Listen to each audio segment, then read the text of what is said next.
Farid Debba, fondateur du mouvement citoyen pour l'Algérie. Bonjour, merci d'avoir accepté notre invitation. Alors, comment avez-vous analysé tout d'abord cette condamnation? Tardive? Comment? Tardive? Non, pas spécialement tardive, au contraire expéditive, puisque le procès avait débuté il y a quelques jours. On avait, ouï dire que comme quoi il allait être beaucoup plus long dans son déroulement. Et puis là, on apprend les condamnations. Voilà, c'est dont acte. Mais ce qui est paradoxal, c'est que il y a des choses un petit peu bizarres dans ces procès. Je n'ai pas les tenants aboutissants de l'essence même de ce qui a été plaidé devant le juge. Mais disons que des civils devant un tribunal militaire, oui, bizarre. Mais au-delà de ça, complot contre l'État. Mais pourquoi Saïd Bouteflika n'avait pas d'autres zones d'ombre à étudier. Les deux anciens chefs des services secrets algériens, il n'y avait pas d'autres zones d'ombre à investiguer. Ce qui est étrange, c'est justement cette condamnation par rapport à ces chefs d'inculpation. Où est la corruption? Où est les délits d'initiés? Je ne sais quoi. Alors, vous pensez que ces jugements, ces procès, c'est peut-être une manière aussi de calmer un petit peu la rue qui est toujours en ébullition. On sait qu'on est dans l'attente d'élections présidentielles en Algérie. Le clan Bouteflika, ceux qui restent du clan Bouteflika sont toujours présents sur la scène politique. Est-ce que c'est une manière un petit peu de calmer le jeu, on va dire? Pour certains, c'est vrai qu'il s'agit clair et net d'une guerre clanique. Voilà, c'est des règlements de compte. Gad Salah veut asseoir son autorité, ça on le savait depuis le départ. Il y a des bruits de couloir à l'heure actuelle qui se font de plus en plus entendre en disant que Gad Salah serait mené vers la sortie par certains généraux de l'état-major. Après tout ça, il faut prendre au conditionnel. C'est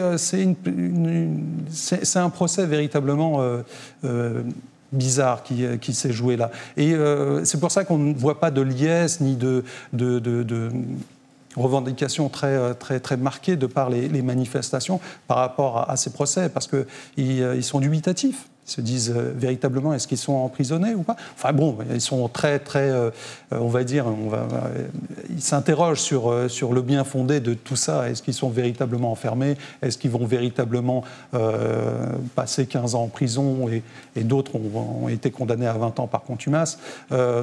Voilà, pour l'instant, le peuple s'interroge, mais à d'autres préoccupations que les condamnations de Saïd Bouteflika et des autres. C'est secondaire, en fait, pour le peuple algérien. Oui, en fait, eux, ce que le peuple algérien réclame, c'est véritablement l'assainissement total du système algérien à l'heure actuelle. J'entends par là ce qu'ils appellent la mafia.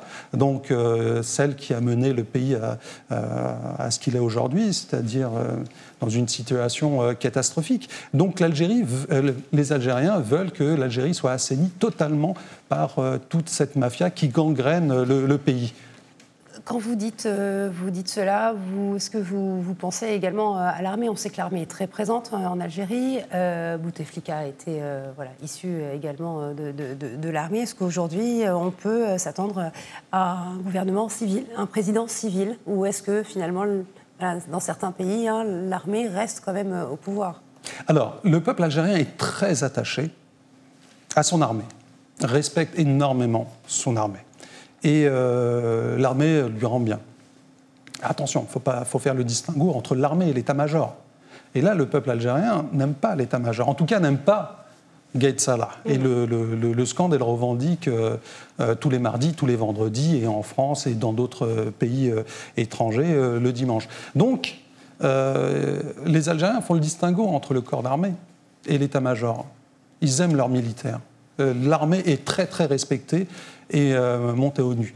Maintenant, reste à savoir si l'Algérie, en tout cas ceux qui restent de la gouvernance Bouteflika, de cette mafia, est suffisamment mûr, mature pour pouvoir permettre à un civil d'atteindre aux fonctions suprêmes. Ils sont obligés. Maintenant est arrivé à un stade où, au bout de 7 mois, il ne va plus rester grand-chose, on va dire, de cette mafia. Tôt ou tard, tout le monde va partir. Mais il faudrait que Gaïd Salah et puis le gouvernement en place puissent envoyer des signes forts. Déjà, en partant, ça serait une bonne chose, mais surtout en nommant les bonnes personnes au poste pour cette transition. J'entends par là, je ne comprends pas pourquoi Mohamed Chorfi a été désigné comme étant le président de l'autorité de surveillance des élections.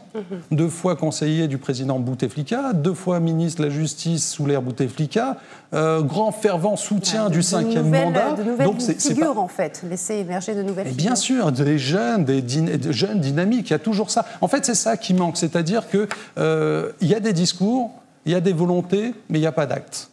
Et le peuple algérien, à l'heure actuelle, attend véritablement des actes. C'est pour ça que la rue ne désemplit pas. C'est pour ça que vendredi dernier, c'était un des vendredis où les Algériens sont sortis en masse. C'était incroyable. Moi, j'avais des retours plus ou moins en direct de ce qui se passait un petit peu partout en Algérie, des membres du mouvement citoyen pour l'Algérie, et ils m'ont dit, là-bas, c'est incroyable. Il y a un regain de volonté où les gens se disent, en regardant en arrière, en 7 mois, ce qui s'est passé, c'est incroyable. Jamais, personne, aucun Algérien aurait imaginé qu'on serait arrivé là où on en est au bout de 7 mois. Donc, ils se disent, il ne faut pas lâcher. Il ne faut pas accepter de se faire voler cette élection. L'Algérie doit être libre et démocratique et débarrassée et assainie totalement de tous ces corrompus qui ont mené l'Algérie à sa perte.